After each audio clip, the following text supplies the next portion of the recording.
வணக்கம். நான் உங்கள் கணேஷ்கண்ணன் தங்கராஜ். சட்டம், வாழ்வியல் மற்றும் ஜோதிடம் தொடர்புடைய வீடியோ பதிவுகள் கொடுத்துருக்கேன். சப்ஸ்கிரைப் பண்ணிருக்க அனைவருக்கும் நெஞ்சார்ந்த நன்றிகள்.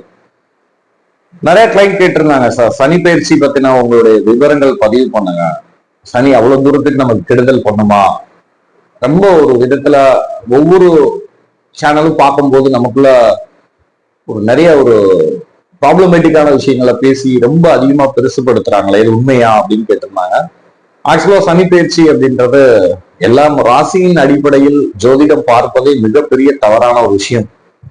நான் திரும்ப சொல்றது, ராசி அப்படின்றது நம்மளுடைய உடல் அப்படின்ற வெளித்தோற்றத்தின் தன்மை. லக்னங்கள் அப்படின்றது நம்மளுடைய உடலுக்குள் இயங்கக்கூடிய உறுப்புகளின் ஆற்றலை பஞ்சபூதத்தின் வழியில் தெரிவிக்கக்கூடியது. சோ உங்க லக்னங்கள் என்ன அப்படின்றதை தெரிந்து அதன் வழியான பலன்களை பார்ப்பதுதான் ஒரு முழுமையான உண்மையான ஜோதிடமா இருக்க முடியும். சனி பயிற்சி ஓகே, 2025 திருக்கணிதத்தின் அடிப்படையில பயிற்சி ஆயிடுச்சு. 2026 வாக்கியத்தின் கணிதத்தின் அடிப்படையில பயிற்சியா இருக்கு. சரி, ஒவ்வொரு லக்னங்களுக்கும் எப்படி இருக்கும்? இவ்வளவு நாள் காற்று லக்னமான கும்பத்தில் சனி இருந்து பல்வேறு விதங்கள்ல இயற்கை சீற்றங்கள், பேரழிவுகள் அப்படின்றது, போர் அப்படின்றதையும் தெரிவிச்சிருக்கக்கூடியதா இருந்தது. இப்ப இந்த சனி பயிற்சி எந்த விதத்தில் நன்மை ஏற்படுத்தும் அப்படின்றத நம்ம தொடர்ந்து பார்க்கலாம். சோ மேச லக்னத்தில் பிறந்தவர்களுக்கு இயல்பா மேச லக்னம் அப்படின்றத பாசிட்டிவிட்டி எனர்ஜி, நெருப்பு லக்னங்கள் அப்படின்றதுல முதன்மையான ஒரு ஆற்றலை கொண்ட செல்வாக்கான நபர்கள் அப்படின்னு சொல்லலாம். சோ ரொம்ப ஹானஸ்டிங்கான ஒரு பர்சனா இருப்பாங்க. அவர்களுக்கு இந்த சனி பயிற்சி, கடந்த சனி பயிற்சி 11ஆம் இடம் கும்பத்துல இருக்கும் பொழுது 11ஆம் இடம்ன்ற போது அங்க நட்பு ரீதியான இழப்புகளை சந்திச்சிருப்பாங்க. குழந்தைகள் வழியில பல்வேறு மனசிக்கல்களை உருவாக்கி இருக்கும். சோ அவர்களுக்கும் ஹெல்த்ல அதிக பாதிப்புகள் கொடுத்து மருத்துவ செலவினங்களையும் அதிகரிச்சு கொடுத்திருக்கும். இப்ப 12ஆம் இடம் விரைய சனி லக்னத்திற்கு 12ல வருது. என்ன மாதிரியான பலன் இருக்கும் அப்படின்னு பார்த்தோம்னா, 12ல இருக்கக்கூடிய சனி அப்படின்றது 10, 11 கூடிய அதிபதி. தொழில் ஸ்தானத்தையும் 11ஆம் இட லாபஸ்தானத்தையும் சொல்லக்கூடிய கிரகம் அப்படின்றது சனி 12ஆம் இடமான மீனத்தில் பயிற்சி அடைஞ்சிருக்கிறதுன்றது ரொம்ப செல்வாக்கான விஷயம். என்னடா இது விரையச்சனி ஏதாவது செய்யுமா? கிடையவே கிடையாது.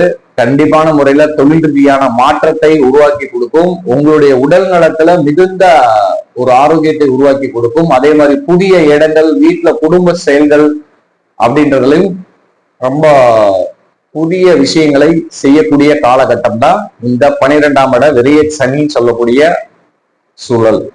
சோ இதனால மருத்துவ செலவினங்கள் கண்டிப்பா மூத்த பெரியவர்கள், வீட்டுல இருக்கக்கூடிய மூத்த பெரியவர்களை இழக்கக்கூடியது மாத்திரம்தான் அவர்களுக்கு ஏற்படுத்தக்கூடிய நெகட்டிவான ஒரு விஷயம் சொல்லலாம். மற்றபடி இந்த சனி பயிற்சி அப்படின்றது ரொம்ப செல்வாக்கு, தொழில் ரீதியான முன்னேற்றையும் சொத்துக்கள் சார்ந்த விஷயங்களையும் புதுப்பிக்கக்கூடிய ஆற்றலையும் இந்த சனி அவர்களுக்கு ஏற்படுத்தி கொடுக்கும். இதுல அவர்கள் என்ன செய்யலாம் அப்படின்றதையும் நம்ம கவனிக்கணும். சோ இப்போ பூரட்டாதி நட்சத்திரத்தை விட்டுட்டு இப்போ உத்திரட்டாதி நட்சத்திரம் அப்படின்னு பார்த்தோம்னா அதிக கடுமையான வேலை பளுகள் அதிகமா மிகுதியா வரக்கூடிய காலகட்டம் இந்த சனி பயிற்சியுடைய காலகட்டம். கண்டிப்பா இடப்பெயர்கள், இட மாற்றங்களை சந்திக்க வேண்டிய சூழலையும் உருவாக்கி கொடுக்கும். தொழில் ரீதியான புதிய முதலீடுகள் செய்யக்கூடிய காலகட்டமாகவும் இருக்கும். சோ குடும்பத்தில சுப காரியங்கள் சார்ந்த விஷயங்களையும் ஈடுபாடுகள் அதிகரிக்கும். அடுத்து ரேவதி நட்சத்திரம் அப்படின்றதுல பயணிக்கக்கூடியது, அதாவது 2027 கடைசிக்கு பிறகு வரக்கூடியது. ரேவதி நட்சத்திரத்துல சனி பயிற்சி அடையக்கூடிய காலம் மிகுந்த ராஜயோகமான காலகட்டம். மேச லக்னத்தில் பிறந்தவர்கள் எவ்வளவு பெரிய ப்ராப்ளம்ஸா இருந்தாலும் அதை சால்வ் பண்ணக்கூடிய சக்தி இந்த மேச லக்னத்திற்கு இயற்கையாவே உண்டு. அதுல இப்ப இந்த சனி ரேவதி நட்சத்திரத்துல இடப்பயிற்சி ஆகும் பொழுது இன்னும் மிகுதியான ஒரு செல்வாக்கை உருவாக்கி கொடுக்கும். சோ இந்த மேச லக்னத்தை பிறந்தவர்களுக்கு இந்த சனி பயிற்சி மிகுந்த ராஜயோகத்தையும் தொழில் ரீதியான முன்னேற்றங்களையும் கான்பிடென்டா ஜெயிக்கக்கூடிய விஷயத்தையும் சொல்லக்கூடிய சனி பயிற்சியா இருக்கு. நாம் மீண்டும் அடுத்த வீடியோ பதிவில் ரிஷப லக்னம் என்ன விதத்தில் ஆற்றலை வெளிப்படுத்தும் என்பதை பார்ப்போம்.